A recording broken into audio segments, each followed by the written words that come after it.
Assalamualaikum warahmatullahi wabarakatuh. Sesuai thumbnail pada video ini aku akan share pada teman-teman kenapa reksadana stable fund menjadi reksadana obligasi terbaik. Oke, kali ini aku seperti biasa aku akan menampilkan aplikasi Bibit melalui website, tetapi tampilannya nggak jauh beda-beda amat sama Bibit di aplikasi smartphone. Oke, aku akan membandingkan reksadana stable fund ya. Jadi reksadana Sukor Invest Stable Fund ini menjadi reksadana terbaik menurut aku. Karena apa? Oke, setelah ini aku akan menjelaskannya. Aku akan membandingkan. Yang pertama aku harus melihat dulu. Aku akan membandingkan nama reksadana apa nih? Yang pastinya adalah reksadana Danama Stabil. Karena dua reksadana ini menjadi salah satu reksadana yang tipikalnya itu naiknya itu stabil, tetapi keren banget pokoknya, stabil dan nggak ada penurunan sama sekali. Drawdown-nya itu nggak jauh banget gitulah, yang penting drawdown-nya kecil sama kayak pasar uang. Ini unik sekali.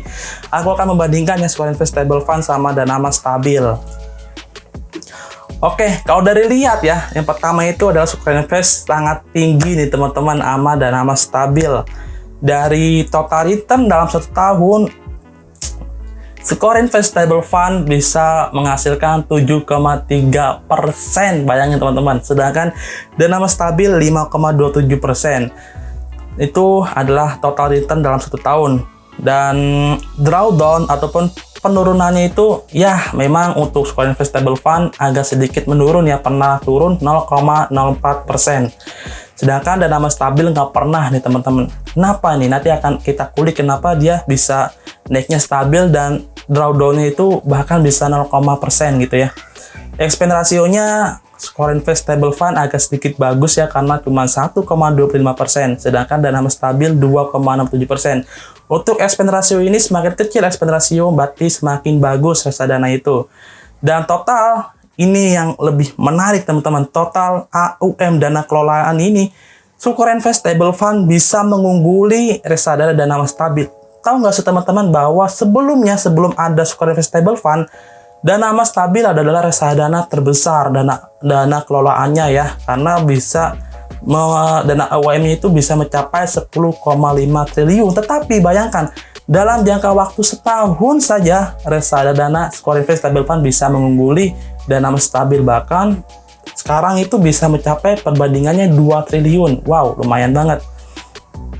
Tetapi untuk yang lebih uniknya adalah minimal pembeliannya nih. Untuk reksadana Danama Stabil ini memang untuk orang yang kalangan atas ya, dan nggak bisa semua kalangan itu bisa membeli reksadana Danama Stabil, karena memang dipatok harganya itu minimal pembeliannya adalah 10 juta rupiah. Sedangkan untuk reksadana Sukor Invest Stable Fund ini cukup 100.000, lebih merakyat ya kayak gitu ya. Semua kalangan, kita pelajar ataupun ya masih kerja apapun itu masih bisa lah membeli reksadana stable fund. Dan bank kustodiannya itu HSBC Indonesia dan Bank CMB Niaga gitu ya. Memang untuk hal kepraktisan ataupun membelinya, yang kemudahan dalam membeli reksadana stable fund lebih unggul. Tetapi ada satu hal lagi yang bisa dikatakan reksadana Stabil itu lebih baik daripada Sukor Invest Stable Fund. Aku mau ngasih tahu nih teman-teman nih. Bentar ya. Nah, ternyata Danama Stabil itu sudah lebih dari 10 tahun nih teman-teman ininya berkiprah di reksadana obligasi. Sedangkan untuk stable fund atau Sukor Invest Stable Fund itu cuman baru 1 tahun. Ya wajar aja sih. Kenapa menurut aku Danama Stabil itu lebih bagus dan secara ininya ya, masa lalunya. Tetapi masa lalu itu bukan menandakan bahwa masa yang akan datang itu akan selalu mulus ya. Bisa saja Danama Stabil itu masa yang akan datang lebih kalah lagi sama stable fund.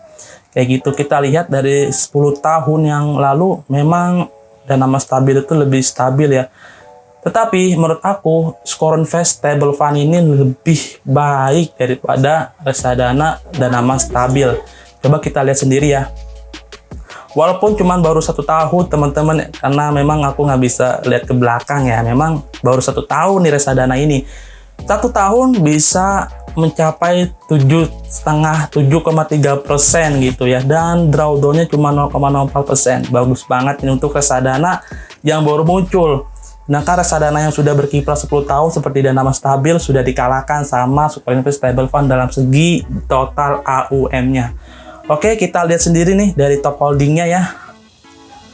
Dari top holding ternyata Super Invest Stable Fund itu lebih ke arah obligasi korporasi teman-teman. Kayak obligasi LPPI, ENKP, BIIF, semuanya perusahaan yang lebih perusahaan apa ya? Sektor ini ya, migas gitu ya. Kayak contohnya MDK, perusahaan ini batubara, MDK gitu ya. Terus INKP kertas, ada Bank Negara Indonesia juga, terus BPD DKI, alokasi asetnya itu di obligasi senilai 83,7%, dan juga ada instansi pasar uang dalam negeri ya, ataupun deposito yang jatuh temponya kurang dari 1 tahun. Memang alokasi aset ini menjadi strategi teman-temannya. Kalau saya pikir kayak pasar uang itu seperti kiper ya, kalau di dalam permainan bola itu seperti kiper, lalu obligasi itu seperti gelandang ya, pemain tengah. Kalau saham ataupun saham itu seperti penyerang. Jadi akan ada alokasi asetnya itu, misalkan bukan kita membeli reksadana obligasi itu bukan 100% di obligasi, tetapi tidak akan ada percampuran ya di antara obligasi sama pasar uang. Obligasi memang untuk menyerang karena kan gelandang ya, tetapi akan ada butuh namanya penjaga gawang. Karena apa? Supaya ketika obligasi itu lagi turun banget ataupun lagi kacau, dia tuh turunnya nggak banyak. Contohnya kayak Super Invest Stable Fund ini turunnya cuma 0,04%. Ini strategi yang luar biasa. Coba aku mau lihat Dana Mas Stabil gimana ya strateginya. Alokasi asetnya ya benar sama aja ya. Money market fund lebih besar, money market fund ini 6,3%, lalu korporasi obligasi korporasi 89%, lalu ada Gov Bonds, ini namanya obligasi pemerintah. Memang dia itu tambahnya ada obligasi pemerintah. Money market fund untuk menjadi penjaga gawang, lalu korporasi bonds untuk gelandang, dan governance bonds untuk gelandang. Jadi memang ada waktunya menyerang dan ada waktunya bertahan. Memang untuk Dana Mas Stabil ini ada melibatkan obligasi pemerintah yang lebih arahnya itu untuk berjaga gitu ya.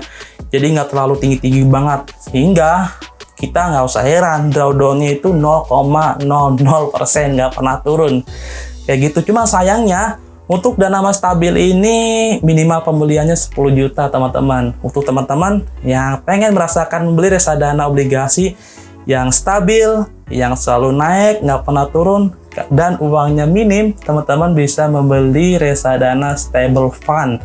Super Invest Stable Fund menjadi alternatif teman-teman yang nggak bisa beli Dana Mas Stabil kayak gitu. Dan silakan teman-teman yang sekiranya punya pendapat lainnya tentang Super Invest ataupun Dana Mas Stabil yang lebih bagus, silakan tulis di kolom komentar.